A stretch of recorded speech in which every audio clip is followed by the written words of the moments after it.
دیکھیں، عمران خان صاحب نے آج اپنی تقریر میں آزاد فارن پالیسی کے اوپر لیکچر دیا.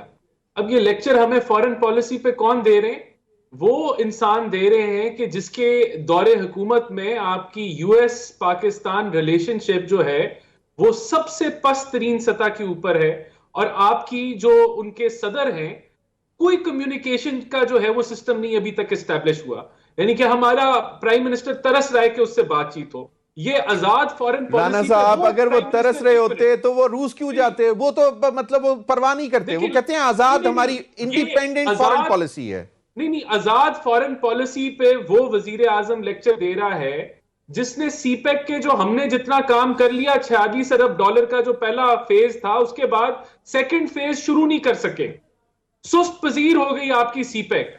یہ آزاد فارن پالیسی وہ وزیر اعظم لیکچر دے رہا ہے جو آپ کا دوست ملک ہے سعودی عربیہ، آپ کو شرمناک جو ہے وہ طریقے سے آپ کو لون دیتا ہے، اور اس کا جو معاہدے ہیں وہ شرمناک ہے پاکستان کی سوورینٹی کے لیے. تو پہلے تو ہمیں آزاد فارن پالیسی پہ عمران خان صاحب لیکچر نہ دیں. اور دیکھیں، فارن پالیسی جو ہے نا ضمیر صاحب، وہ یہ کوئی ڈومیسٹک نعرے بازی نہیں ہے، وہ پاپولر ہونا اس کا ضروری نہیں ہے. فارن پالیسی کا مقصد ہوتا ہے کہ جس سے ملک کو فائدہ ہو اور ملکوں کے ریلیشن شپ بہتر ہو. جی، وزیر اعظم کا اناؤنس کرنا کہ میں رشیا اس لیے گیا تھا کیونکہ ہم ان سے 20 لاکھ ٹن گندم امپورٹ کرنا چاہتے ہیں. نہیں، یہ بات نہیں ہے. Pakistan stream gas pipeline project پر بھی، جس پر پیوٹن نے خود کہا ہے کہ میں پاکستان آ کے سائن کروں گا، میں اس پہ آتا ہوں، لیکن انہوں نے اپنی تقریر میں کہا کہ میں اس لیے ہم نے 20 لاکھ ٹن گندم امپورٹ کرنی ہے، اس لیے ضروری تھا. یہ انہوں نے یہ بھی کہا اپنی تقریر میں. تو پہلی بات تو یہ کہ پاکستانیوں سمجھ جاؤ کہ آج بھی گندم شارٹ ہے پاکستان میں. جس کو یہ بمپر کراپ کہتے تھے وہ نہیں ہوئی، ابھی بھی ہم گندم امپورٹ کریں گے، اور یہ چوتھے سال جا کے بھی ہمیں کھانے پینے کی اشیاء امپورٹ کرنی پڑی. یہ انتہائی اہم سوال آپ نے اٹھایا ہے کہ ہمیں گندم ابھی بھی امپورٹ کرنی پڑ رہی ہے. نہیں، I agree لیکن جہاں تک یہ پائپ لائن ہونی چاہیے، ضرور ہونی چاہیے، اس کے اندر کوئی قباحت نہیں ہے، آپ کی ایک لانگ ٹرم پالیسی کا حصہ ہے.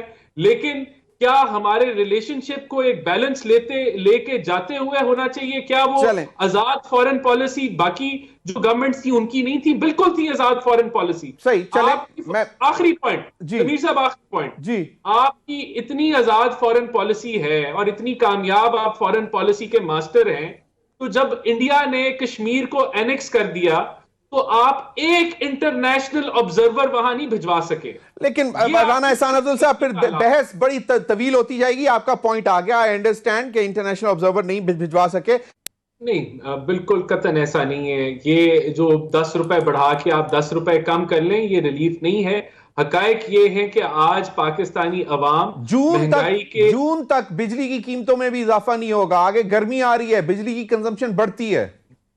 دیکھیں، یہ واقعی حقیقتاً یہ پریشر ہے اپوزیشن کا جس کے اندر وہ باؤ ڈاؤن کر رہے ہیں، اچھی بات ہے. لیکن میں آپ کو بتا دوں کہ اس وقت بے روزگاری انتہا پہ ہے، غربت کی شرح پاکستان کا ریکارڈ پار کر چکی ہے، اور عوام سخت ترین مشکلات میں ہے. ان کے یہ جعلی نعرے اور یہ جو باتیں یہ جو کر رہے ہیں، ان کی کوئی چیز سچی ثابت نہیں ہوئی. ہمیں تو ریلیف کی ضرورت ہے.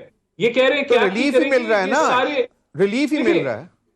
کیا ریلیف مل رہا ہے؟ 15 دن پہلے آپ نے 10 روپے بڑھایا، اب آپ 10 روپے. وہ اس وقت عالمی منڈی کی قیمت میں پچھلے کتنے سالوں میں ہائیسٹ گئی تھی مارکیٹ میں تیل کی قیمتیں. نہیں، یہ پہلے بھی رہا ہے، 100 بھی کراس کر چکے ہیں، 110 پہ بھی